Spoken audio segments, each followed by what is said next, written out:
தமிழக வெற்றிக் கழகத்தின் வேட்பாளர் செங்கோட்டையன் ஈரோடு கோபி பேருந்து நிலையத்திலிருந்து தாவேக தொண்டர்களுடன் ஊர்வலமாக சென்று கோட்டாட்சியர் அலுவலகத்தில் தனது வேட்புமனுவை தாக்கல் செய்தார். வேட்புமனு தாக்கல் செய்ய செல்லும் வழியில் மார்க்கெட் பகுதியில் அமைந்துள்ள தந்தை பெரியார் சிலைக்கு தலைமை ஒருங்கிணைப்பாளர் செங்கோட்டையன் மாலை அணிவித்து மரியாதை செலுத்தினார். அதனைத் தொடர்ந்து மறைந்த முன்னாள் முதல்வர் எம்ஜிஆர் சிலைக்கும் அவர் மாலை அணிவித்து வணங்கி தேர்தல் நடத்தும் அலுவலர் சிவானந்தம் அவர்களிடம் வேட்புமனுவை தாக்கல் செய்தார். வேட்புமனு தாக்கலுக்கு பிறகு கே.ஏ. செங்கோட்டையன் செய்தியாளர்களை சந்தித்தார்.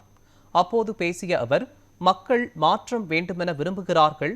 அவர்களின் விருப்பத்திற்கு ஏற்ப சினிமாவின் உச்சத்தில் இருக்கும் போதே விஜய் அரசியலுக்கு வந்துள்ளார். அவரின் காலம் பொற்காலமாக அமையும் என்றார்.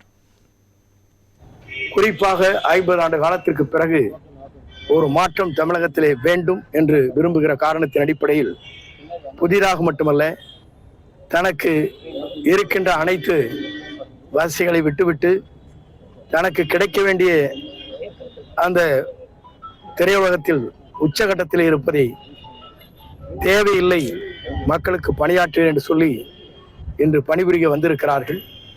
குறிப்பாக அவருடைய காலம் பொற்காலமாக அமையும்.